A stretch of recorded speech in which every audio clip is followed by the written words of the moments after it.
Let's start the course by understanding the different vehicle driving conditions. So either it is an internal combustion engine or a traction electric motor, both are called as power plant, right? So before selecting a power plant, it is very important that we have to understand what is the driving conditions of the vehicle. When you look at the driving conditions of a vehicle, the driving conditions are clearly visible here.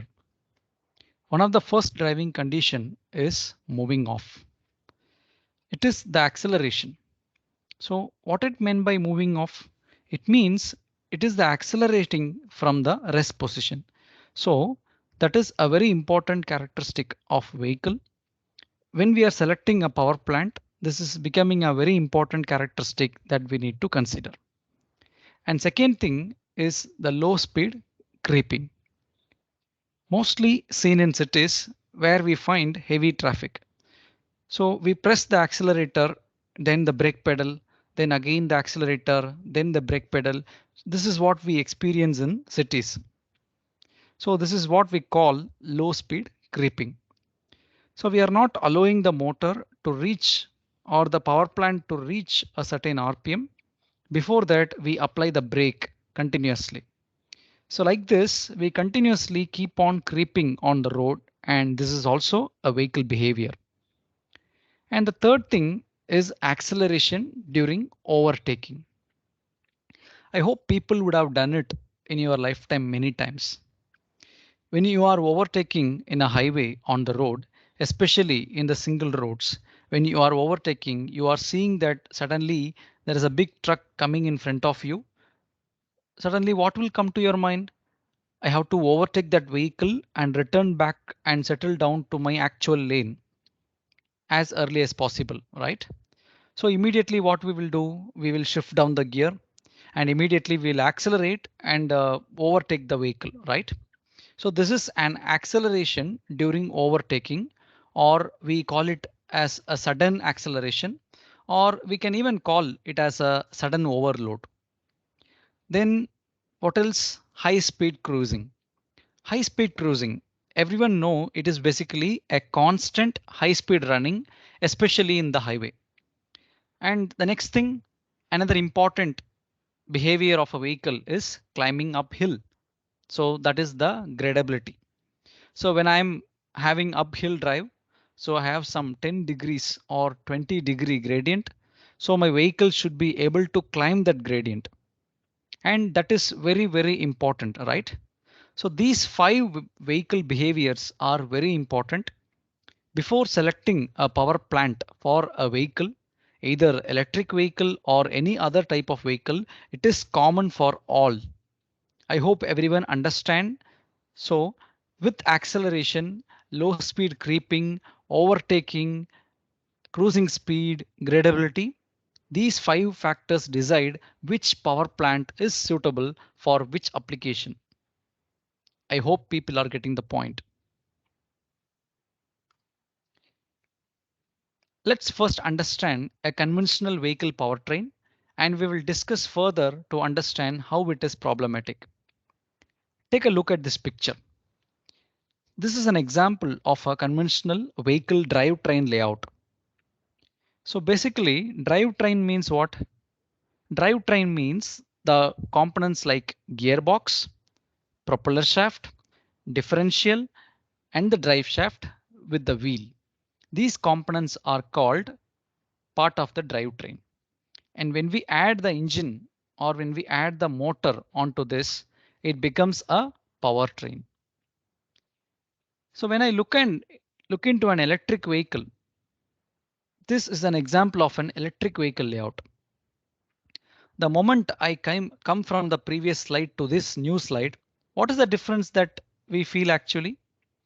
So as you see there, what we understand is these lengthier and bigger components are missing. Is it? Yeah. So overall, the lengthier and the bigger components are missing. That is what is clearly visible. We are not seeing these lengthier and number of components. What happened is all the components have been compressed into a small box like this, which is called as E-axle. So inside the box, we have the power plant. Inside this box, we have the gearbox. Inside this box, we have the shafts.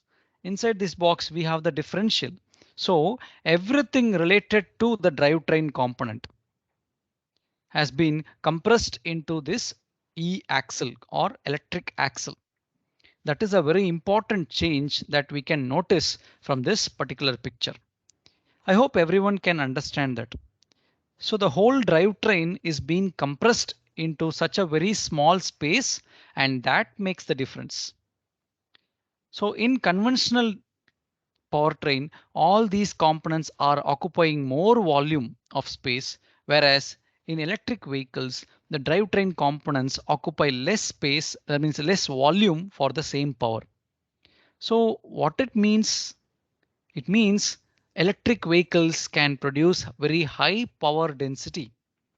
So power density is very high in electric vehicle application, or basically the power and torque density both are very high in terms of electric vehicle. Let's understand it quite deeper. So this is an example of the characteristic curve of a typical IC engine or internal combustion engine. This point becomes more important because this is a question which you may have from any EV companies during an interview. So when you talk about internal combustion engine, let's understand the torque speed characteristics of an internal combustion engine. If you remember, we discussed 5 vehicle behavior, right? Keep that 5 vehicle behavior in your mind, and by understanding that and correlating the vehicle behavior with these graphs, where you can see the torque versus speed plot of an IC engine. If we focus on this graph, we can identify 4 problems with this graph. That is the 4 key problems with IC engine. You can see the blue color curve, this one. This blue color curve is the torque curve, and the green color curve is the power curve. When do you think a vehicle will need its peak torque from the power plant? When basically when the vehicle accelerates, and it can be acceleration with presence of gradient too. At this point, the power plant has to give maximum possible torque, right? So the moment you start the motor, for example, in this case, this is an engine, right? In the engine, what happens is the moment you start the engine takes nearly 2000 to 3000 RPM to reach its peak torque.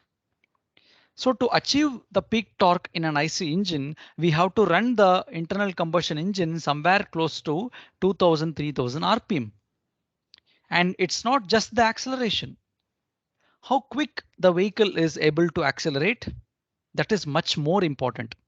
For example, we have seen in the technical specifications of any automobile written like 0 to 60 km per hour in 10 seconds, or 0 to 100 km per hour in 5 seconds, something like this.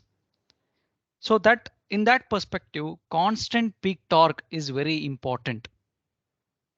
So when you look at the IC engine, the problem is the IC engine achieves the peak torque only after something like 2000, 3000 RPM. And the second problem is that it is not maintaining the peak torque constant. It keeps on fluctuating, right? It is keep on fluctuating. And the third problem is the another requirement of a vehicle is actually once the vehicle accelerate, we need to reach the maximum speed. So for achieving the top speed of a vehicle very quickly, the vehicle need to reach the peak power as soon as possible.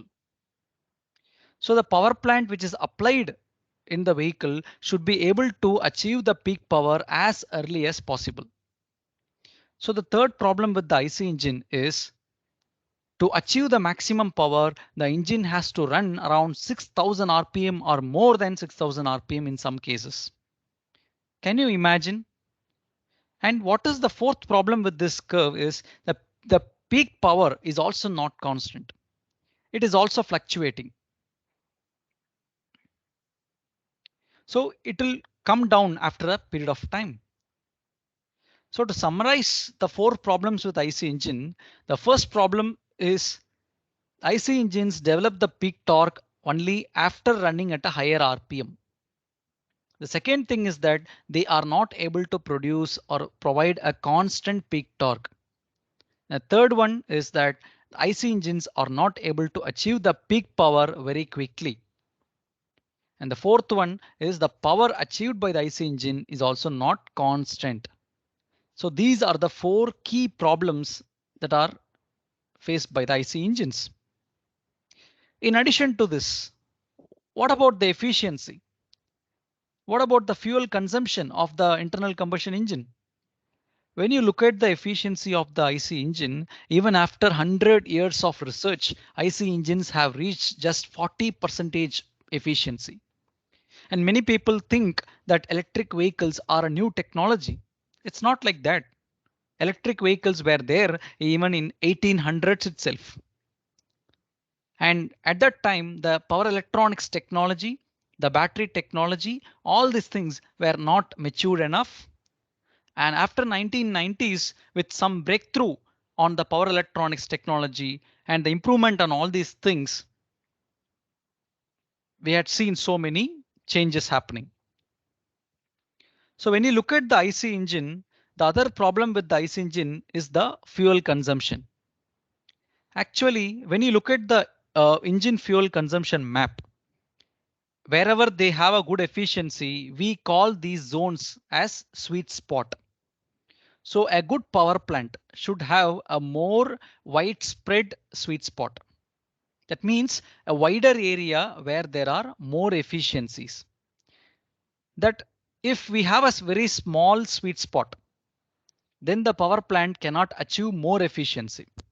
For example, in this case, the engine is having a sweet spot here, where the consumption and the fuel consumption is 260 gram per kilowatt hour. But as that it becomes 280, 324, and it keeps on increasing in all other regions. So the region where there is lesser fuel consumption is called the sweet spot of this engine basically, right?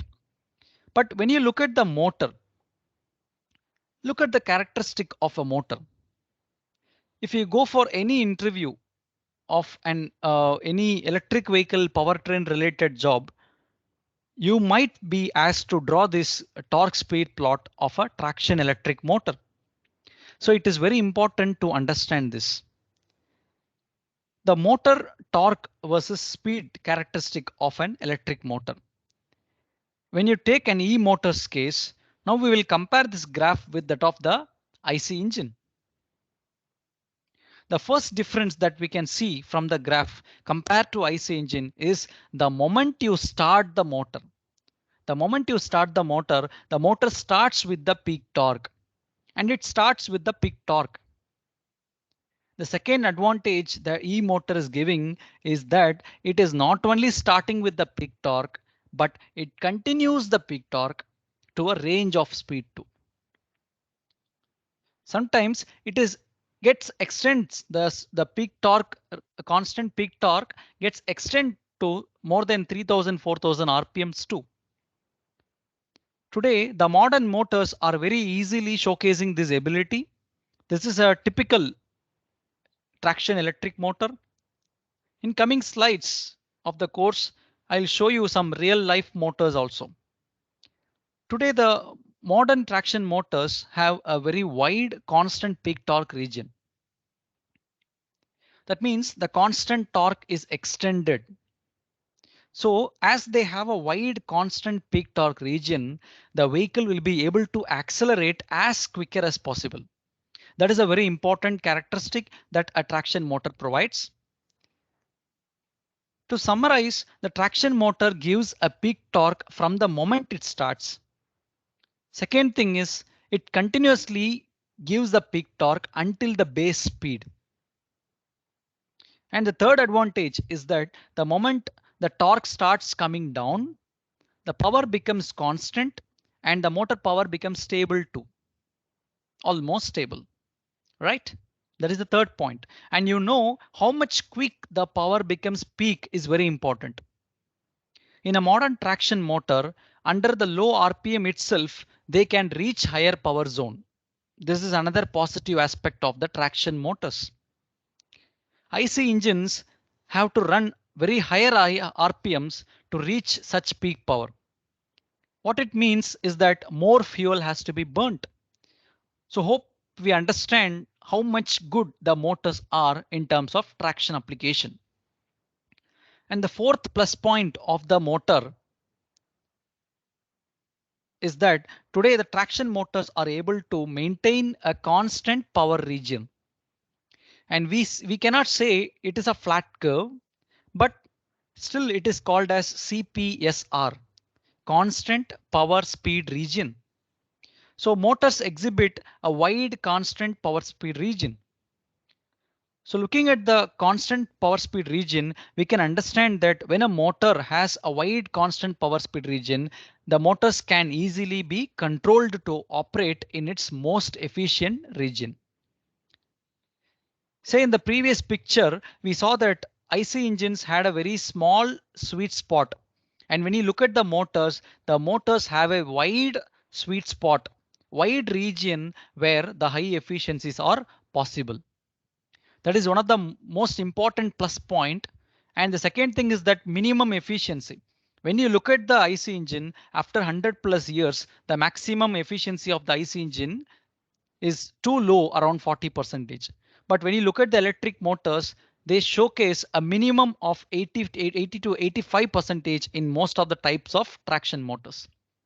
Right now, the electric vehicle industry has traction motors with capability of achieving 96 to 98% efficiency. And there are few EV electric vehicle manufacturing OEMs who have achieved such higher motor efficiencies already. So where does the ability to run at such higher efficiencies come from for a traction motor? The simple answer is that the motors does not have so much number of parts, or we should say so much number of moving components. And that makes the traction electric motor superior than the internal combustion engine. And because of this, the electric motors become more suitable as a powertrain for an automobile.